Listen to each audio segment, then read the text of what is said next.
Well, KTBS 3 is looking back at the stories that have helped shape our community over the last 70 years.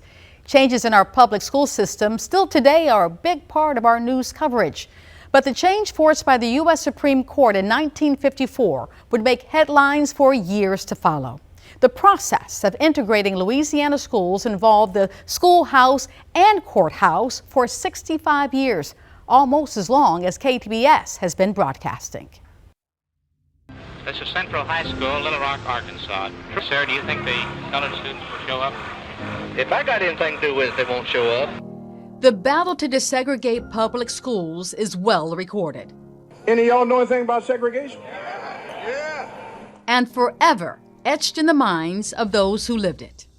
Got kind of used to being called When the U.S. Supreme Court in 1954 declared segregation in public schools unconstitutional, children in many southern states were involuntarily drafted into a bitter war.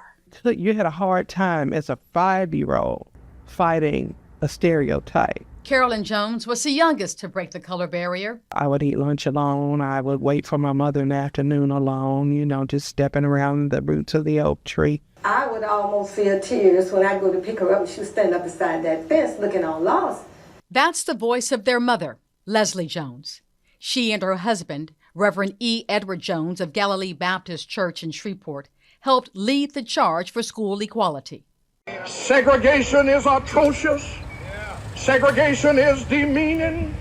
Segregation is humiliating. Segregation in America is wrong.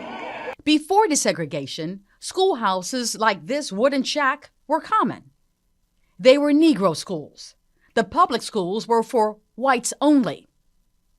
There were once 76 of them in Caddo Parish. The last 14 were eliminated in 1957 when George Washington Carver High School and Northlake Elementary were built for black students. Still separate and not equal in funding or resources. That's where we were at that time, and it kind of, gets my goat when people say it's the worst thing. It's evolution. Students were issued used books handed down from white schools. KTBS 3 aired this report in 1986. Dr. E. Edward Jones was one of the original leaders in the fight to desegregate Caddo schools.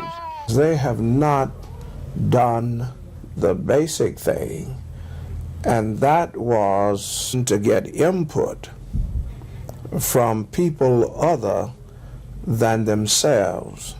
He says regardless of what the school has done, there is still a long way to go. Years after segregation was ruled unconstitutional, Louisiana schools fought it. Caddo Parish schools failed to comply with the U.S. District Court ruling in 1965. And in 1981, when the court issued a consent decree demanding the creation of unitary schools in Caddo Parish. The document itself is over 50 pages long and outlines very specific things the board must do to desegregate the schools.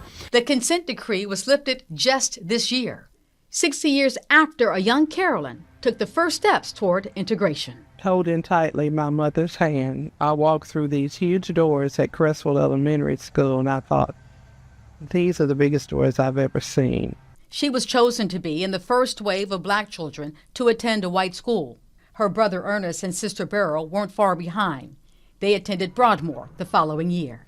Ceilings had to be broken. Someone had to do that. For students who would one day be welcomed, regardless of the color of their skin. We can do better by not forgetting where we've come from.